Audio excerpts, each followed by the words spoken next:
So, Anita Reilly, tell me a little bit about yourself and your background. Right, so my name's Anita, as you know. I am 53 years of age and I'm the mother of four children, three girls and a boy. And I'm from the Liberties, born and raised. Amazing. So, you're a Liberties woman through and through. You grew up here and you got married and raised your children here. Was that always the plan? Well, I didn't actually get married, so I'm technically living over the broom handle for over 30 years. So no, yeah, I was raised in the Liberties. I was born in St. Teresa's Gardens, and in 1970, and about 1976, I always lived with my grandmother, and about 1976, 77, they bought the house in Grey Street and we moved in, and both of them felt like home always, and I love every part of living in the Liberties. When I was 18, I moved over to the UK and I spent many years over there, and while I was there I loved the UK. I never had in my head whether I was going to stay or not. I wasn't thinking about Ireland. I was just living my best life, and then I had my first child, Bronwyn, in the UK. And when I came home to visit when she was 6 weeks old, I thought I was very happy in Luton. I thought I was very happy there till I came home with Bronwyn at 6 weeks old and realised the love that she was shown by just people out in the street, not just my family. And each time I'd go back, I'd literally last about 2 weeks, and I'd come back again, and I was always looking for an excuse to come back.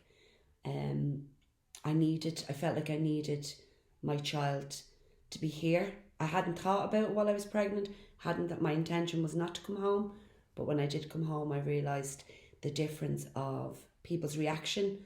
It was like the old saying, it takes a village to rear a child.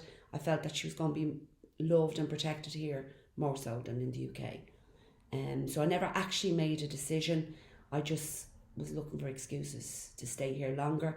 So I'd stay for a month, and I'd stay for 2 months, and then I'd stay for 3 months. Mm-hmm. And then her dad phoned one day, catching up, and he goes, because he was from Luton, and he said, "Can I ask you a question?" I said, "What?" He said, "Have you any intentions of coming back here to live?" And I went, "I don't think so, no."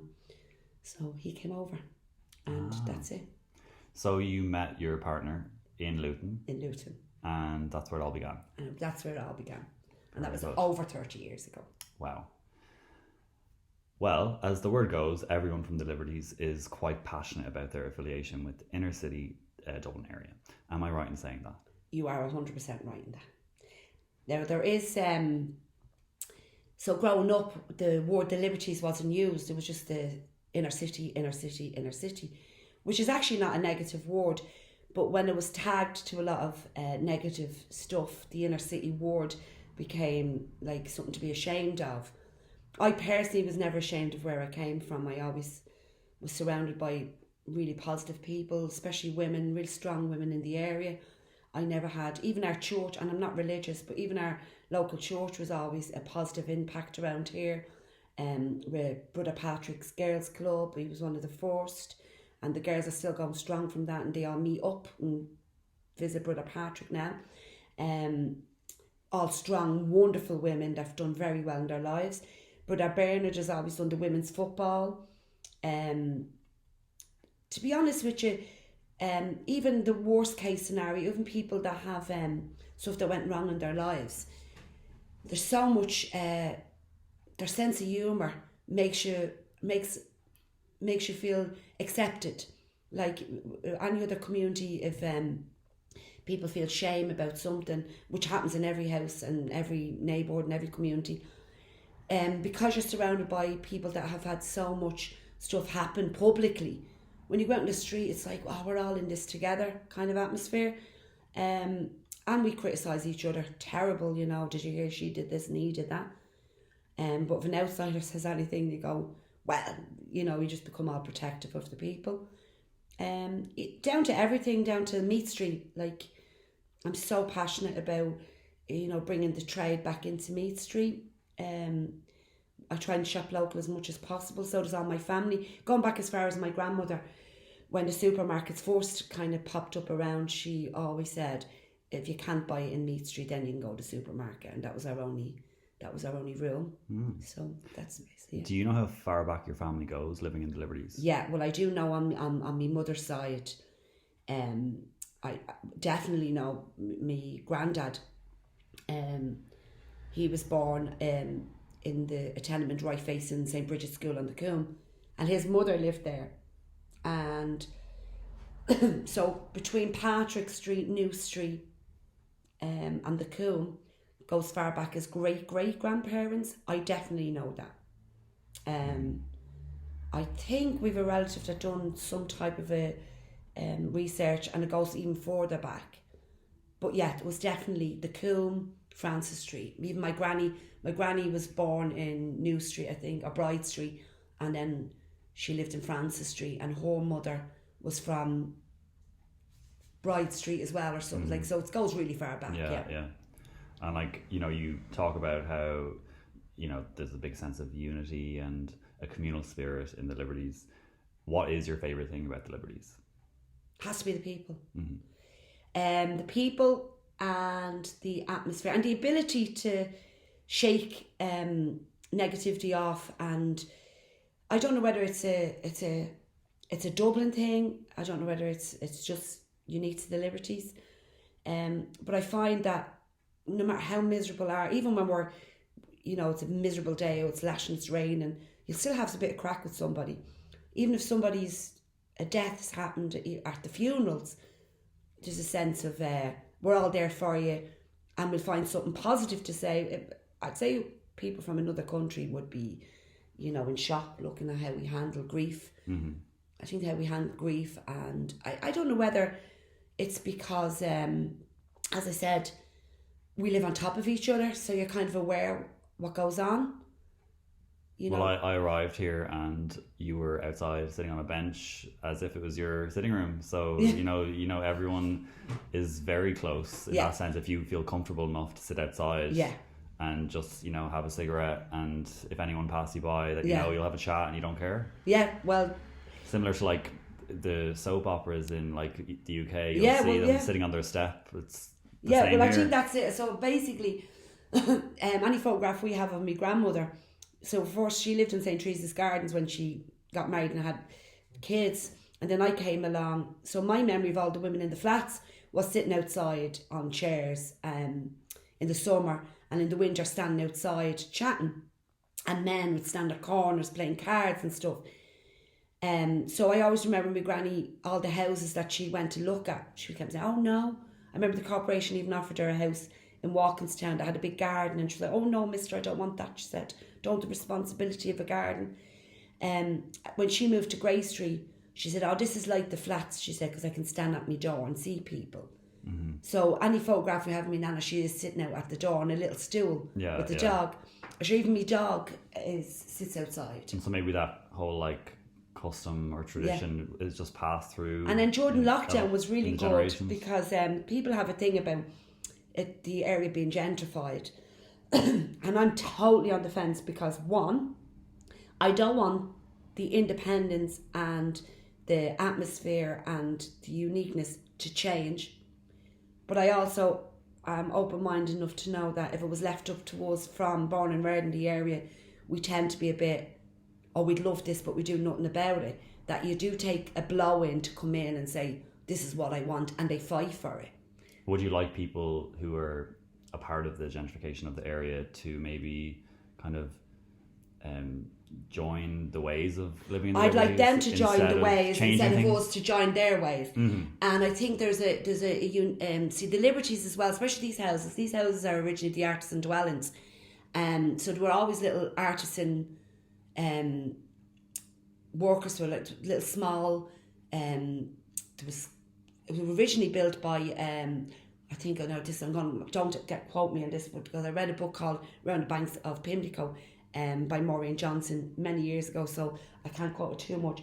But I think this land was farmland owned by King Henry VIII, and Lady Brabazon, who was married to the Earl of Meath, begged for the land because all of the people from the country had come up to Dublin, and they didn't realise how small space they were going to have in Dublin. So they'd come up from the country with their livestock and they'd be all living in tenements, and people were dying of diphtheria and there was bad sanitation.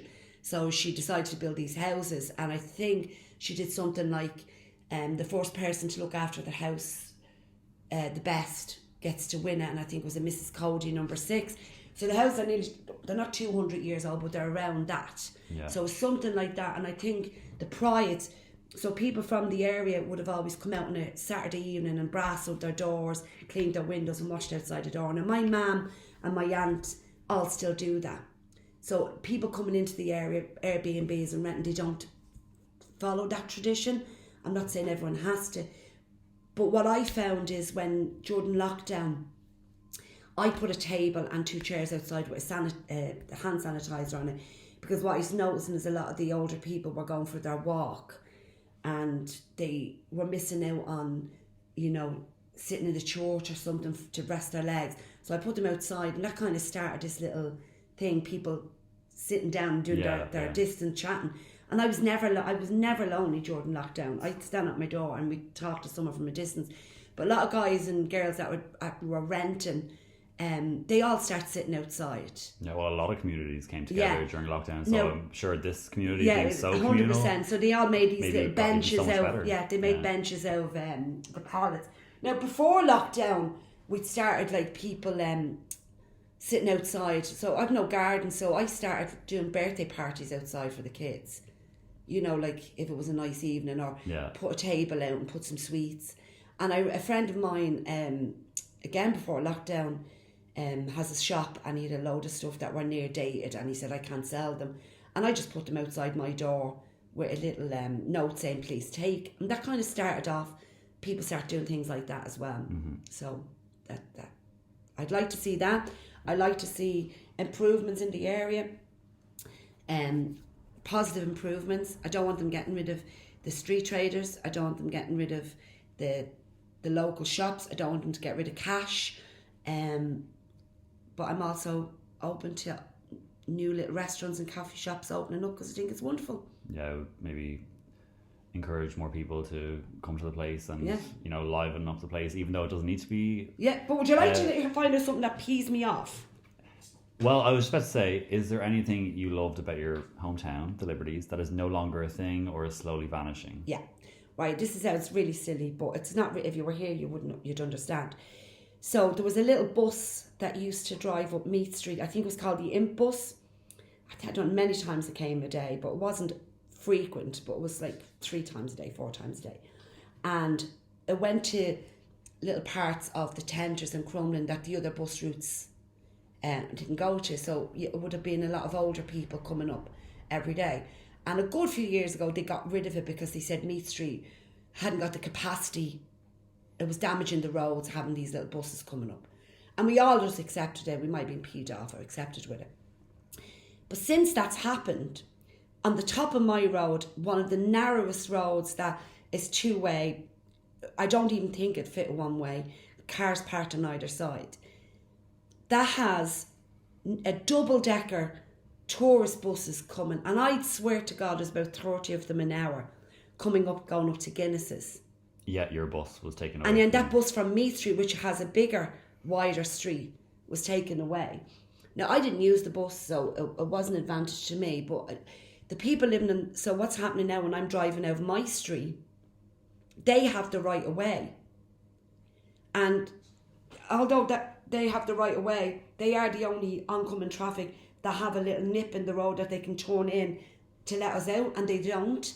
So there's literally murder every single day on the top of the road. And it's very frustrating because it's causing people that live here to say, you're not from around here. And nobody wants to be saying things like that. So that pees me off.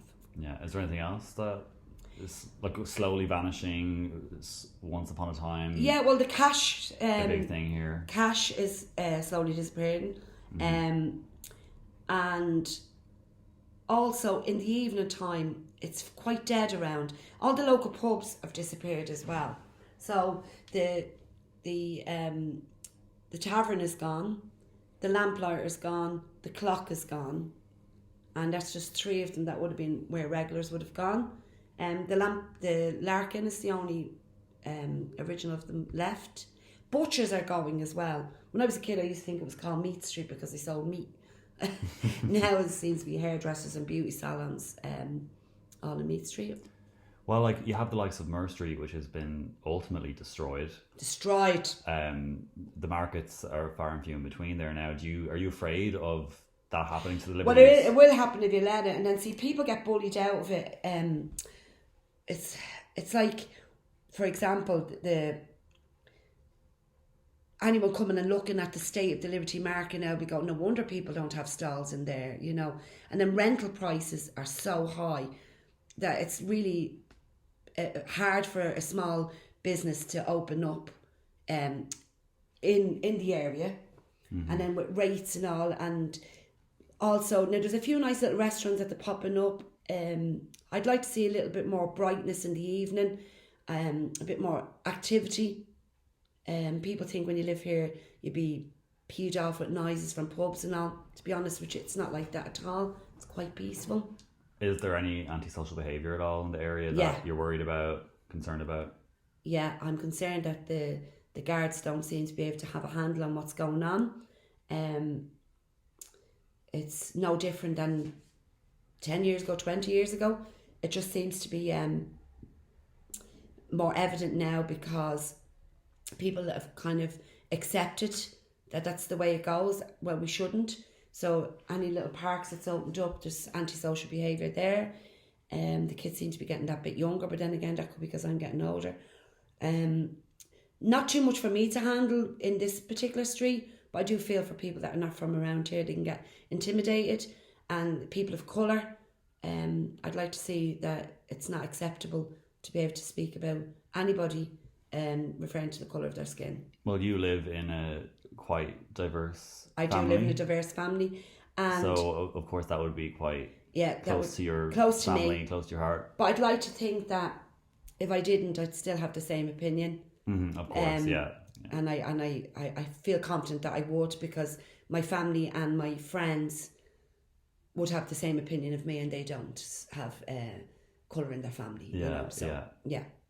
No, listen, I think when people are confronted in an area like this about an issue, they will back down.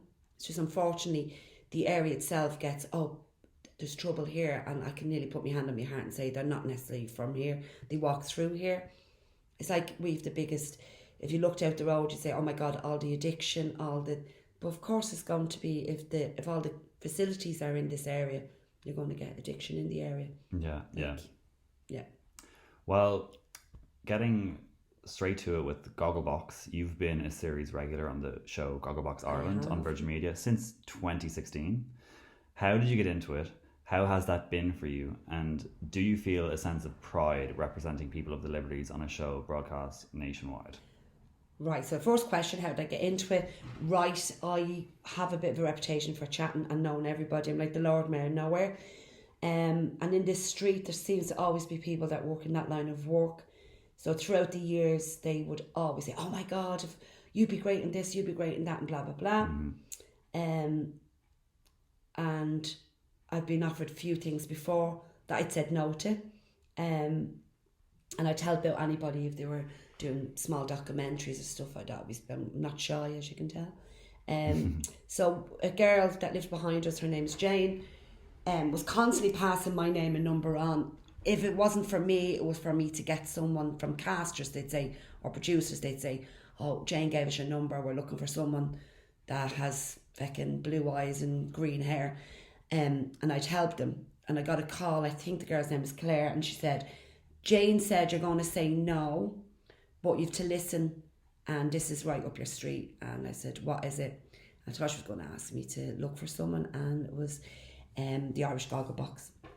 She thinks you'd be great with you and your partner and your family, your kids. And I was like, oh my God, I love Gogglebox. I'd say it's great.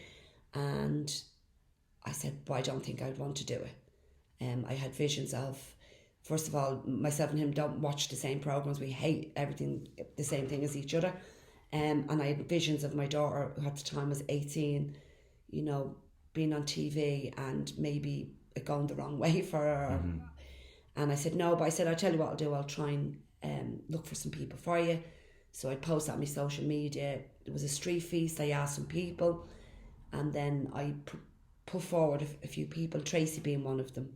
I put Tracy forward with her flatmate, Paul. He's not her flatmate, he lives above her. And cut long story short, they said, oh my God, you two be great together. And we already are friends, so I said, right, that's so fine. Originally you were just suggesting her and you kind of took a step back, you weren't going to do it, and then... No, I did not want to do it. I just didn't... Not with the family. I just didn't see there was another option. Yeah. At the time, I didn't see there was another option.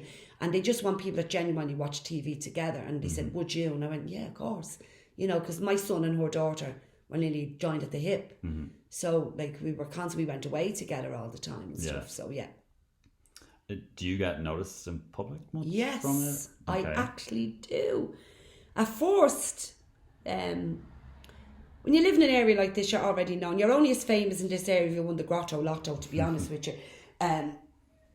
In an area like this, literally, you're famous for something you wrote on Facebook, or you're famous for, you know, you got up and sang karaoke, so it means nothing to them. So everyone knows me in anyhow, so I was used to people saying hello to me, how's things, blah, blah, blah.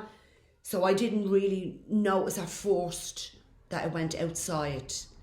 And then the Liberties. Outside the Liberties. And then I work in market research, so the first couple of years I put it down to when people say, oh, hey, that I knew them or they knew me from something, didn't even think about Gogglebox unless they mentioned it. And I told my brothers and all, and then people started actually saying, oh my God, are you the girl from Gogglebox? And I go, yeah. And I'd actually genuinely look at them going, but now I actually know when someone stares at me, I'll go, yeah, Gogglebox. You know, so, and I'm proud of it, yeah. I mean, I'm known for something that's not negative, so that's okay. Yeah, exactly. Well, the most recent series of Gogglebox Ireland premiered on Virgin Media this September. Were you happy to be back on screen, captivating viewers with your commentary? Well, I don't know about captivating them or bamboozling them.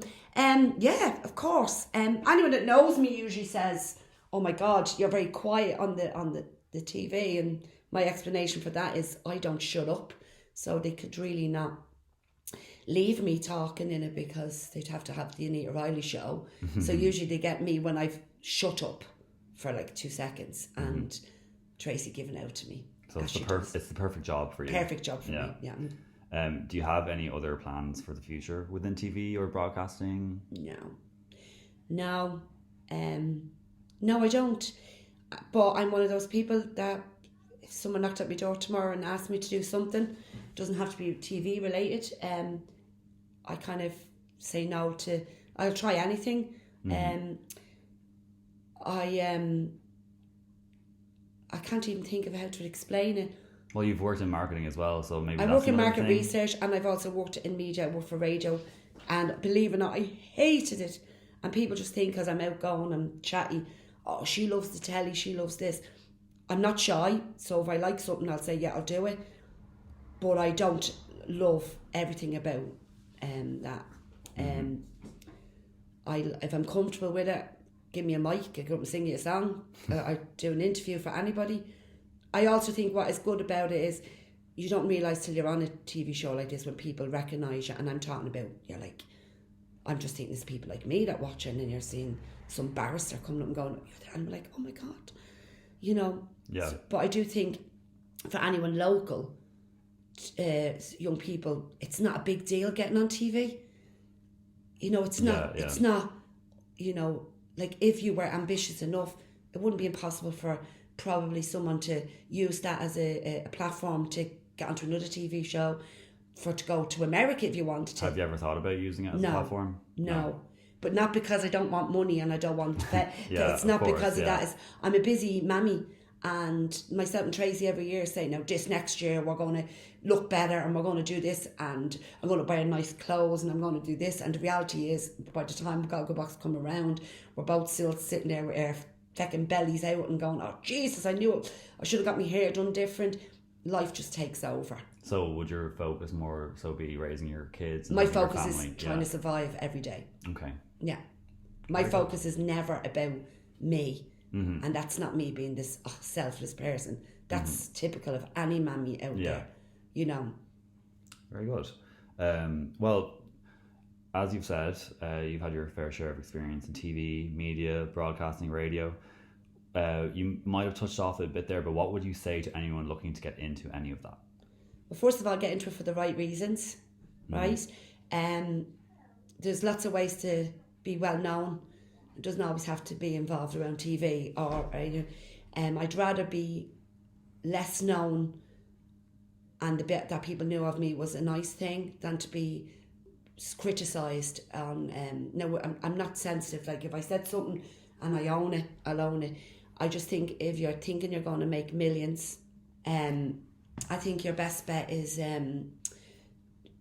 depending on what you want to go in for. If you want to be involved in the arts and theatre and stuff like that, like performing, go for it. And be ambitious if you want to go further and further. If you want to be producer or working in TV or music or anything like that, go into it for the right reasons. This is Ireland. We're a relatively small country. There's a handful of people that got big money in this country and only recently have been, you know, discovered about it. Yeah. So the rest of people are literally trying to keep their head above water.